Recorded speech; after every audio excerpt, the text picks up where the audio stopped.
सहज ही अपनी ओर हम चले वतन की ओर।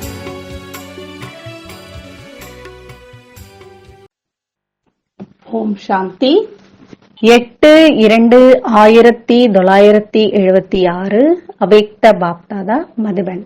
கனெக்ஷன் தொடர்பு மற்றும் கரெக்ஷனின் சரி செய்தலின் சமநிலை மூலம் அதிசயம்.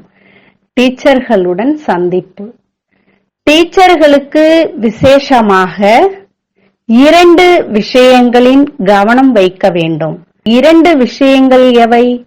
மதுபனுடன் தந்தையுடன் மற்றும் தெய்வீக பரிவாரத்துடன் மரியாதை பூர்வமான கனெக்ஷன், அதாவது தொடர்பு இருக்க வேண்டும்.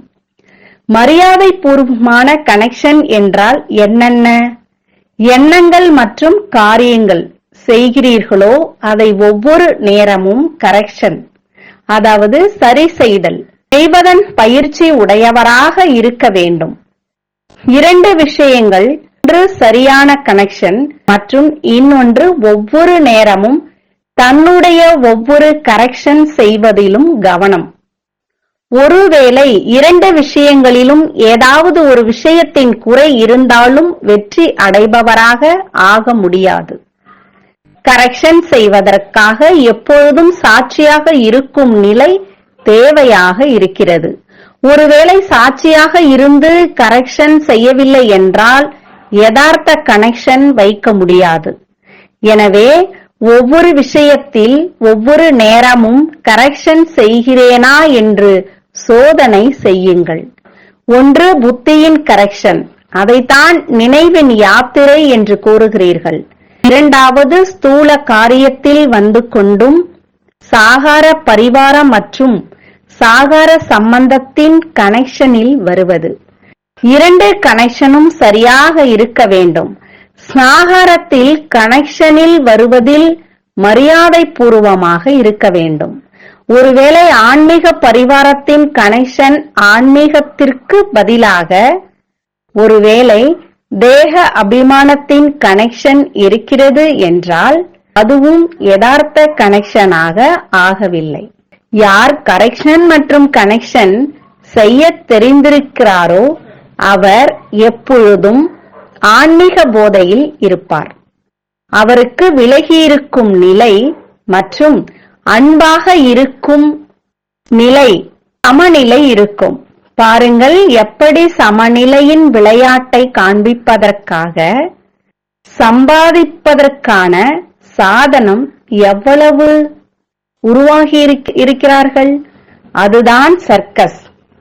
சமநிலையை அதிசய ரூபத்தில் காண்பிக்கிறார்கள் என்றால் இங்கேயும் ஒருவேளை சமநிலை இருக்கிறது என்றால் அதிசயம் ஏற்படும் மற்றும் சம்பாத்தியமும் ஏற்படும்.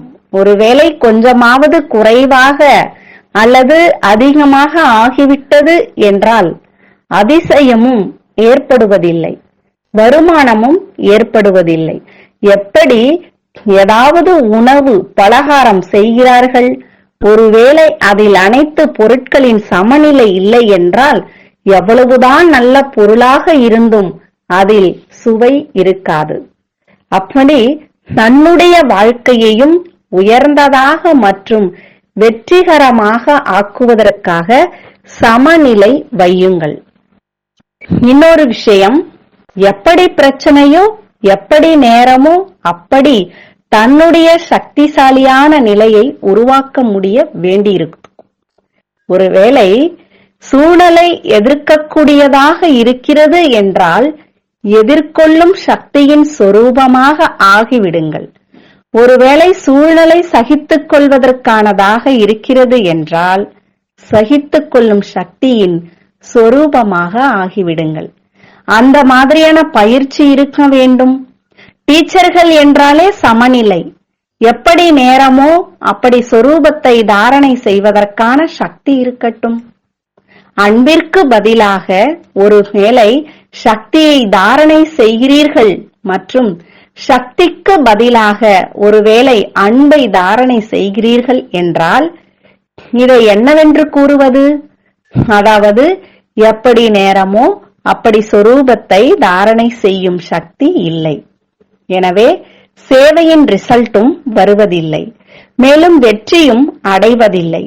ஒருவேளை நம்பர் 1 டீச்சராக ஆக வேண்டும் என்றால் எந்த ஒரு தாரணையையும் முதலில் தாங்கள் செய்யுங்கள், பின்பு மற்றவர்களுக்கு கூறுங்கள். தான் செய்வதில்லை ஆனால் மற்றவர்களுக்கு மட்டும் கூறுகிறீர்கள் என்று அப்படி இருக்க வேண்டாம். மற்றவர்களுக்கு என்ன டைரக்ஷன் கொடுக்கிறீர்களோ அதை முதலில் தன்னுள் இருக்கிறதா என்று சோதனை செய்யுங்கள். சகித்துக் கொள்பவராக ஆகுங்கள் என்று மற்றவர்களுக்கு கூறுகிறீர்கள் மற்றும் நீங்களே அப்படி இல்லை என்றால் அவர் டீச்சர் அல்ல.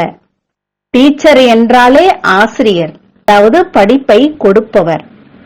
ஒருவேளை தானே அந்த படிப்பின் சொரூபமாக இல்லை என்றால் அவரை யதார்த்த டீச்சர் என்று கூற முடியாது. ஆசிரியர் என்றால் கல்வி சொரூபம் மற்றும் சமநிலை வைப்பவர் என்ற இந்த ஸ்லோகனை எப்பொழுதும் நினைவில் வைத்துக் கொள்ளுங்கள். இப்பொழுது தரமுள்ள டீச்சராக ஆக வேண்டும். அதிக அளவின் மேல் உங்களுடைய பார்வை செல்ல வேண்டாம். தரமுள்ளவர்தான் அனைவரின் நன்மைக்கு பொறுப்பானவர் ஆக முடியும். எனவே இப்பொழுது டீச்சரின் எண்ணிக்கையை அதிகரிக்க வேண்டியது இல்லை, ஆனால் தரத்தை அதிகரிக்க வேண்டும். புரிந்ததா? तो बच्चों को तो सर्विस करनी है. जो बाबा कहते हैं सबको ये बताओ कि देखो तुम्हारा एम एंड ऑब्जेक्ट ये है. एक गीता है बढ़िया, ये राजयोग है ना बच्चे. कैसे है राजयोग? बिल्कुल सहज है कि बाप को याद करो तो ये वैसा मिलेगा तुमको. ओम शांति.